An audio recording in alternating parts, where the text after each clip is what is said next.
Hey everyone, so we're going back a bit old school. Current technical issues are just kind of getting in the way of my usual recording process.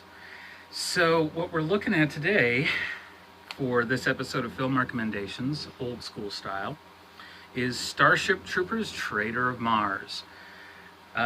This one is really astounding. This is actually a recent film. This only came out 3 years ago, which might not seem, that might be like, oh, well, that's years.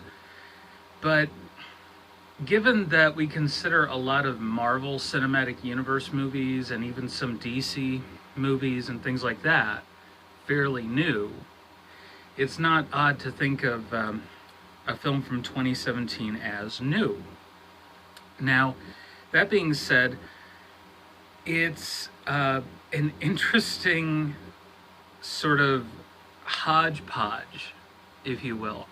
Now, previously I had discussed Starship Troopers Invasion, which was the first feature-length Starship Troopers film. Previous to that, we had seen some live-action ones that were direct sequels, but they were direct-to-video, of the live-action 1990s Starship Troopers franchise. Around that same time, or really around 2000-ish, 1999, 2000-ish, we saw a really interesting interpretation in Roughnecks, the Starship Troopers Chronicles, which largely just showed on the USA Network as part of their attempt to create original content for their lineup. They wanted to produce shows like, just all kinds of video game based shows, because those were optioned, and you could get, some lesser known studios to produce that stuff fairly cheap. Roughnecks was really one of the better ones to come out of that, and they went for, I believe, a couple of seasons, but they treated each one like each little story arc. This was before we had really overarching story arcs as a common thing, but they treated each story arc as a campaign. So in one they're on Pluto, in another they're on Klendathu, in another they're on this other world. So it's always centered around, this is the place we're in, okay, we're back on this place, and here's where our story is taking place, and here's the little intrigue character drama for this episode that's going to pay off a bit later. Every character has a little bit of pathos or development. It was really well done, and it's one of the few things where I actually tracked down where I could get a copy, and I was willing to pay a relatively high price at the time for a copy of the entire series.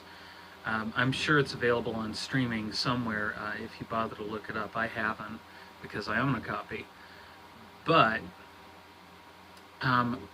Roughnecks is just this epic story, and then they ended it on a cliffhanger, if I remember correctly, that was really good. And then that kind of went its way and didn't get renewed, and we didn't have online streaming at the time, so people couldn't just watch the old episodes with ads or subscriptions, because this was only around 2002, 2003, I think, by the time all this stuff got finalized. Now, then you had Starship Troopers Marauder and Starship Troopers Hero of the Federation or some crap like that. And those were live action ones that ended up being really awful, unfortunately. They were done mostly for the cheap seats, the groundlings, if you follow. What I mean by that is not for people used to good story, good writing, good acting. So everything is really downgraded. You have uniforms and costumes and sets, but it's all just a bit cheap. It all feels direct to video, where you only have a limited number of sets, and not in the way of Roger Corman films, where you have like these highly detailed models that you're showing from the outside. Now they went for CG because that was what was used kind of in the first one. They kind of went for CG, but it never really quite felt right. Starship Troopers Invasion, you'll remember, I actually gave a very high amount of praise to, because it was actually good. It was fairly well paced.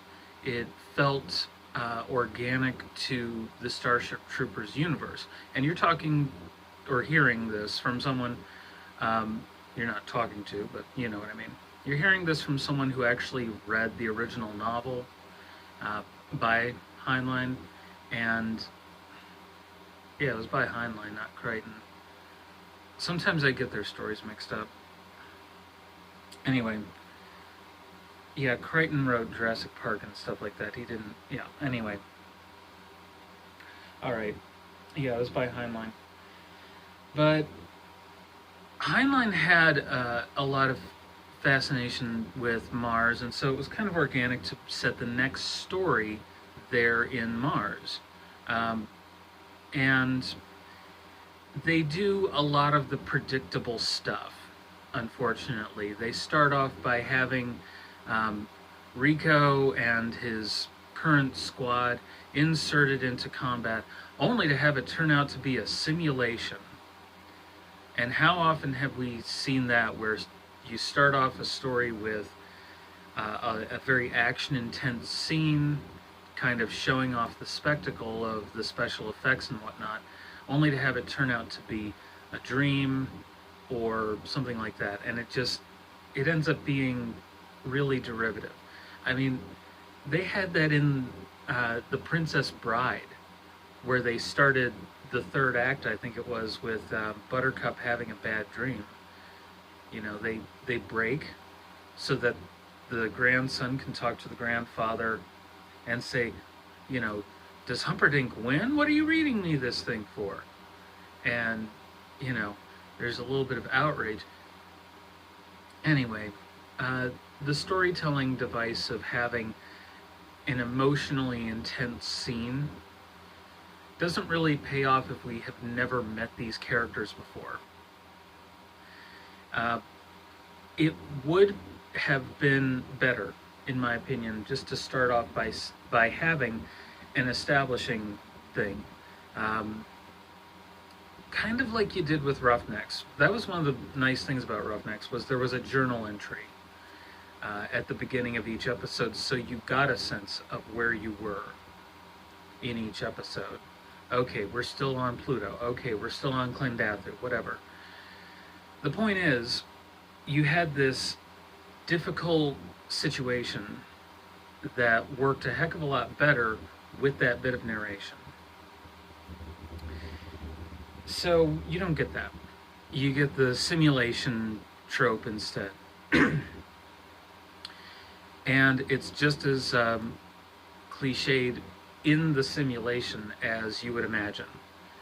Everyone is, there are guys who are tough and serious, and there's the lieutenant, who for some reason is a lieutenant, but he's an idiot. When you were watching when you were watching Roughnecks, and this is a fair comparison because it's another Starship Troopers vehicle, but when you were watching Roughnecks, the lieutenant was one of the most capable, confident people in the squad. And they called him LT for his rank, and because it's different enough in sound when you're calling it out in the heat of battle. LT, I'm out of ammo. LT, I need a medic. Something like that. Anyway, it gets to be problematic when you have a character who is directly and intentionally meant to be comic relief. And he's meant to be the opposite number for our hero, who's serious and brooding, and that's Rico in this case, whose armor, instead of being camo, is all black. And he's a colonel now, and he's voiced by Casper Van Dien. One of the aspects to this story that I think is fair to mention is that Casper Van Dien and Neumeier from the original film come back for this to voice. And the only problem there is that Neumeier's character of Dizzy Flores is dead. Also, from the character design, Yuka is supposed to be Dizzy. Dizzy had a unique look to her face, and they didn't bother to base the character design on the actress from the time. They didn't even base her, from what I can tell, on the actress presently. Like, her face might have matured, it might have changed a little bit, maybe they went with that, but they didn't bother to make it enough of a familiar look. And that brings us to one of the main issues with this film, and then I'll get back into some of the plot issues. But one of the main production issues is that the animation is very pretty, but it doesn't fit. There are lots of ways that it doesn't fit. First off, they have a terrible time with lip syncing. The lip syncing is just awful. You can tell that it was a Japanese animation studio, and only really in the character intense scenes where you have 2 or 3 characters in a room standing opposite one another, and they could really devote the time to having that scene where that's dialogue heavy and dialogue intense. They actually bother, oh yeah, we're going to have the lips relatively match what they're saying. But they seem to basically write the story around who they could get back for playing parts, because there is absolutely no reason why Dizzy needs to be in this film at all. I was really amazed that they kind of shoehorned her in by having this other premise involved. I don't think that they were able to really do a convincing Sky on Mars when they actually get there, because the whole premise is that it's the 25th anniversary of terraforming Mars, and now that Mars is terraformed, which just means they have air and a breathable atmosphere, it means they want to be independent. That's one of the critical plot points for this whole thing. It doesn't change the fact that Mars doesn't have a magnetosphere, and so it would be highly charged with radiation, and even if the atmosphere was breathable, you would still have to contend with horrible storms from the various thermodynamic elements of the atmosphere coming together when the sun hit. Okay? Or the planet tilted slightly on its axis so that it was getting more sun at some parts. Yeah, you know how weather works. But my point is, Mars doesn't have a magnetosphere, and the magnetosphere on Earth is what keeps out radiation. So we're just going to ignore that, I guess. You don't just need an atmospheric, renewer or whatever, atmosphere creator. Okay, so another plot element is that the entire Federation fleet, not just like a contingent of it, but the entire Federation fleet has been sent completely across the galaxy to the bug homeworld to try and, take out the arachnids at their, sort of home base. But we've seen this before. We saw it in the first stinking film. They went to what they thought was the bug homeworld of Clendathu, which turned out to just be a colony. They did this in the Starship Troopers cross, where they went to Pluto and they found bugs, and they didn't know what was going on there. So then they were able to trace the bugs back to Clendathu, and they thought, oh, okay, the bugs must have come from there.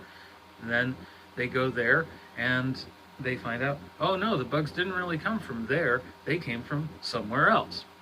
So it's always a matter of trying to trace back. It's this long-standing mystery of where does this intensely damaging, seemingly mindless collective consciousness horde of beasties come from. And it's meant to be, in the purposes of the story, it's meant to be this sort of opposite of humanity, where humanity is made up of relative individuals and whatnot who work together in a cooperative kind of thing. They don't have a single consciousness. One of the aspects to this story, and it's one that really, really bothered me, was the fact that we had a Sky Marshal who's like 26 years old, but she looks like she's 15. And she is just basically a dictator. And they say she might not just be the smartest person, today. She might be the smartest person ever. It's like, oh my God. And I realize that this is propaganda meant to like make this young person seem like just the biggest genius ever. And it just gives you immediate flashbacks to Space Thunder Kids, I think it was, or Diatron 5, which was basically two of the same things. Movies made from demo reels that animation studios in Korea were trying to put together. And in one of those, they featured Girl Genius, who like runs the world or whatever. So this movie is infinitely riffable. You can sit there with your friends and actually riff on it. But that doesn't make it so bad it's good. It just makes it riff-worthy. That said, the main sort of beginning of the plot, there are some different inciting incidents. One is that the bugs end up on Mars somehow. Carl, our other sort of protagonist, part-time in the film, who of course is telepathic, reaches out to Carmen, who is on the other side of the galaxy, mind you, and somehow this works, and says, I need you to go to Mars. And then after bugs end up on Mars somehow, they think from a meteor that hit a number of years prior, basically around the time that some bugs landed on Earth, in the context of this story's timeline. Well, okay, then Girl Genius has the idea of, we're going to take the biggest bomb we have and we're going to drop it straight through the planet down to the core and blow up Mars. That's the stupidest idea I think I've ever heard. I mean, honestly, there's so many better plans that you could come up with. Oh, but we've got the fleet all the way over here. Okay, well, whose bright idea was it to send the entire Federation fleet all the way to the other side of the galaxy? Just, you don't keep a contingent in case there are other threats. You don't, have any of them stay back at maybe a fallback position at another system where they can regroup, maybe do some necessary repairs, or where you can have some reserves come in to the rescue. You're just going to send your entire fleet to this other system. Okay. By the way, this entire film was written by the writer of Starship Troopers and RoboCop, Ed Neumeier. And I blame Ed Neumeier for everything in this film that goes wrong, because there was virtually no filter. In the other cases, Ed Neumeier came on, okay, and he wrote a script full of humor, full of satire, that people really enjoyed. But the other aspect was you had a director who was willing to say, no, we don't need that part. Or let's reduce that in scale a bit. Let's shrink these characters down a bit. And it's just astounding. One of the other aspects is that one of the voices is DeRay Davis, who is billed on the cover of the film as a Starship Troopers superfan and comedian. Yeah, so he tries to be funny, sort of, not really. Like, if I remember correctly, the character he plays is called 101, and they never explain that. None of the characters really have their nicknames explained, but the characterizations are insane.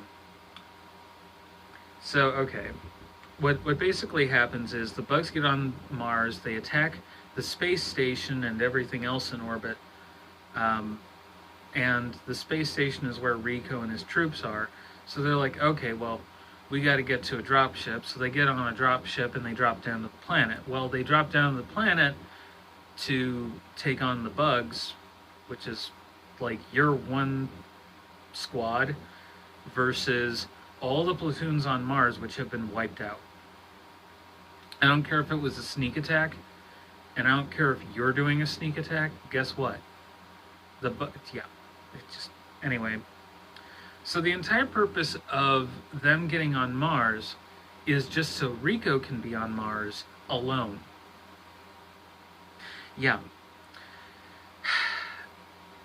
They just want to get him on Mars alone so that he can have his scenes with apparently the ghost of Dizzy. And these scenes are a little bit painful to watch because they don't make sense. Having Dizzy there doesn't change anything. It just gives you a chance to have a woman in a tank top and hip hugger pants, which haven't even been in fashion for a while, kissing a CGI male. It is so bizarre. Because, and I say it's bizarre because the other half of this film that isn't CGI is live action people on camera in front of a green screen. Alright? Let's just make that clear. There are scenes where they have real actors with real bodies and everything, and they are on a camera, on a set, in costumes. And the costumes are just like, suits and ties and crap like that. Okay. In one scene, they actually have 4 people sitting there, and you don't actually ever hear them talk. And it's like, why would you even bother having that? Well, you see, it's expensive and time costly to animate 4 people like that sitting in chairs and having an animated discussion, arguing back and forth. It's actually less problematic than all the other stuff you were shooting, but okay. The other scenes that, as best I can tell, were done motion capture. Now, there's some good ways to do motion capture, and then there's some bad ways to do motion capture. And I'm not going to say that Roughnecks was a perfect show. Far from it. It had its problems. Some of the voice acting could get really goofy at times. Some of the episodes that I saw, which were out of order because USA, they actually did do motion capture in Roughnecks.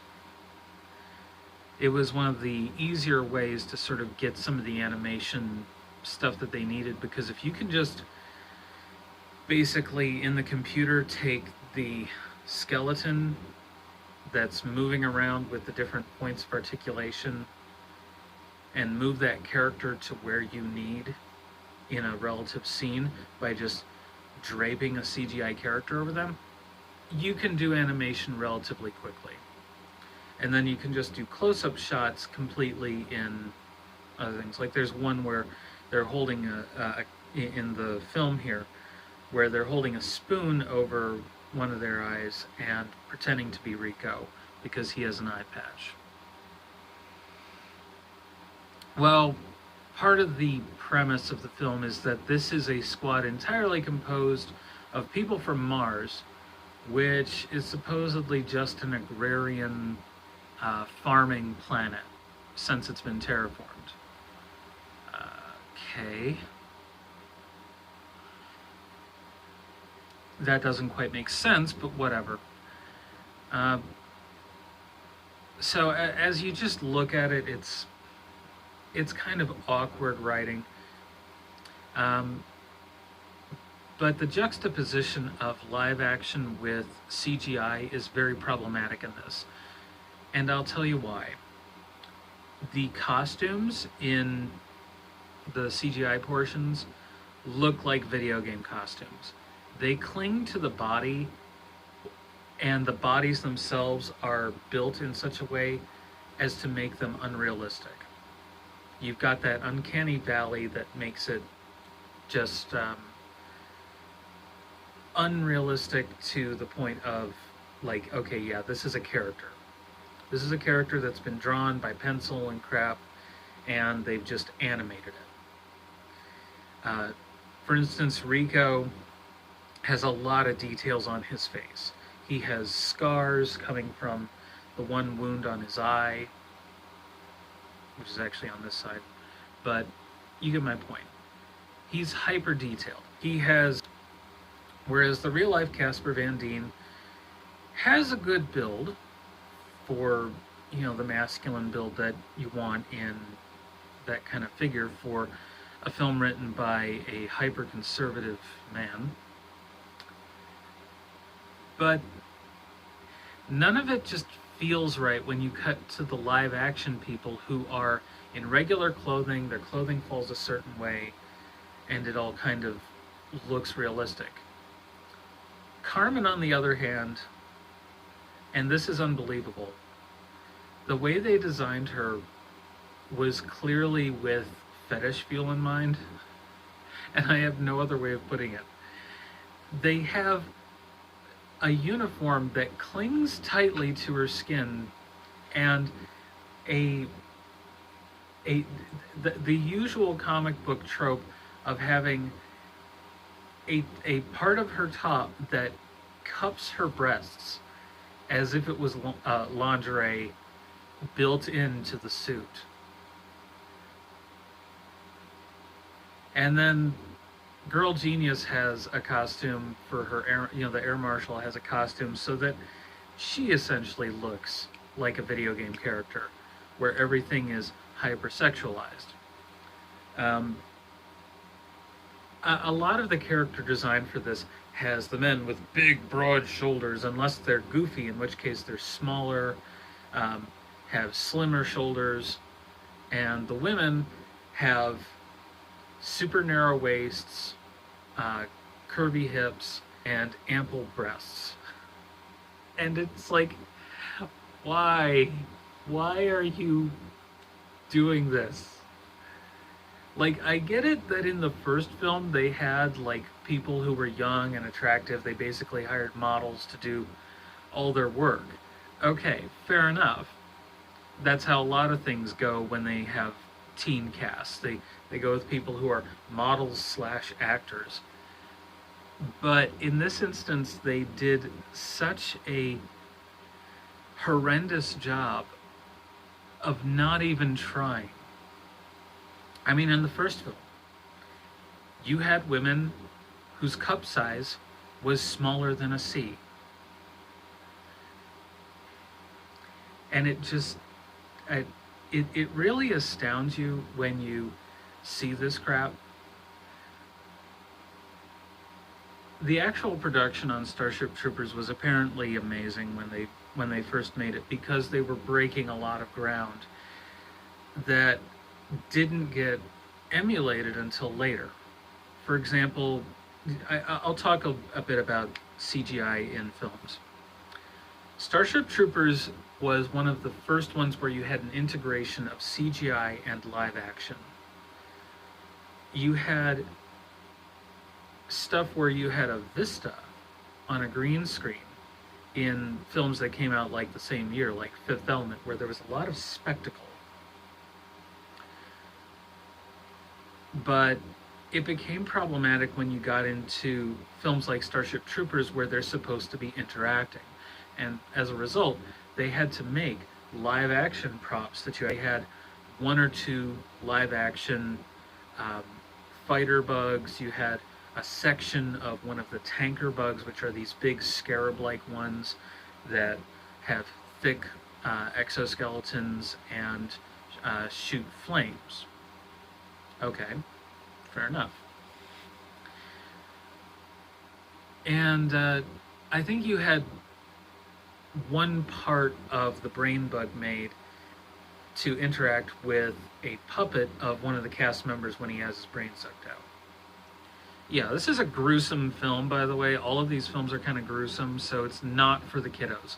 This particular one, they actually watched what they said in terms of cussing. So you get a lot of the S word, but you don't get a lot of other stuff. So I wouldn't recommend this. It's actually rated R, so you don't want to take any. You don't want to have anyone who's seeing this who isn't like 13 to 15 in age. Just because it's going to be problematic. There's a lot of foul language used. There's a lot of tough talk used.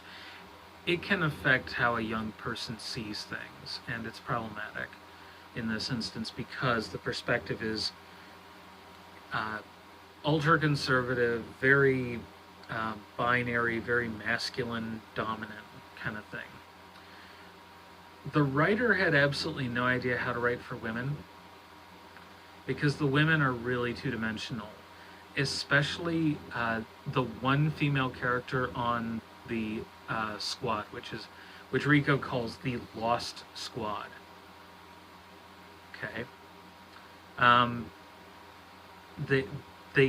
He calls it that, and he tries to give it a flimsy explanation, but the fact is they just liked the term Lost. They like the term Lost Squadron. And it's like, doesn't really work here because they aren't lost. Until later in the film, maybe they've lost, but they become lost, but not really. They know where they are, and they just are out of communication. But you know, they could. I'm sure the writer said, "Oh, it's foreshadowing." Okay, don't make it foreshadowing, because here it doesn't make sense. It's stupid. You know, maybe call it Orphan Squadron, because hey, maybe all of these people were recruited to the mobile infantry because they're all orphans by coincidence, and so they don't have families back on Mars. And so that's one of the reasons why they were able to join, because Mars is hesitant to send people into the military because they're such a tight-knit farming world and they don't like fighting, that kind of thing. And that would then play into part of the element that says the Martian citizens are sick of the war with the bugs and they don't want to fight. And that's one of the reasons why they want independence. And it's one of the reasons which then builds onto why the Sky Marshal wants to blow up the planet, because the Sky Marshal, it doesn't want anyone breaking away, because the Federation loses power and it loses its main source of foodstuffs for the colonies and the troopers and everything. If you know your world history, it's basically why Russia didn't want Ukraine to be independent, because Ukraine has extremely fertile farmland and can produce, it's basically the breadbasket of Europe. They can produce so much food just because of where they're at. Geographically, they get enough steady water in the topsoil. They have enough nutrients in the topsoil that they can produce a serious amount of food. Back in the Cold War era, when Heinlein wrote all this, Ukraine was kind of the breadbasket of the Soviet Union, of the Eastern Bloc, and the Warsaw Compact. Yeah, I'm being a nerd for a moment, I'm sorry. Anyway, you do have to take all of this stuff into consideration when you look at stories like this, because it's relevant. And if you're going to watch this kind of stuff and you want to get anything out of it, you actually have to know a bit about history and drama a little bit. Especially if you're going to watch it with your kids or whatever. Which a lot of people will. They'll think, oh, this is adolescent entertainment. And it kind of is, because it's heavily testosterone fueled. But as I was saying, the writer didn't know how to write women. The one female character on the squad is absolutely shallow. She's just like, I'm the girl, and I like girly things, and I'm gonna put big purple stars on my helmet because they're pretty, and I'm gonna go into combat wearing glittery lipstick and eyeshadow, and I'm gonna have a bang just hanging down here from my pixie cut. Again, fetish fuel, just constant, unceasing fetish fuel. And it's so bizarre, and I had no idea what to do with it. This film is such a mess because they could not come up with a consistent look, and they went ahead and had hyper, exaggerated characters next to real life people. And if you're going to have, as I said, if you're going to have real life people, you need to have realistic looking characters who look like they exist in the same world, and instead you have juxtaposition. Another example of CGI in film that I point to a lot is Sky Captain in the World of Tomorrow. In that film you have a mix of live actors, CGI backgrounds, real life sets, limited real life sets, mind you, which helped cut down on some of the production costs. Then the CGI just kind of took a lot elsewhere. But then you have these big, super, over-the-top set pieces, like a jungle island, and the inside of a mountain where there are all these robot automatons operating to build this basically giant rocket that's an arc. Okay. And the whole idea there is that Totenkopf is gonna, has a diabolical plan. But you have this whole thing of different set pieces where you have amazing stuff all around you.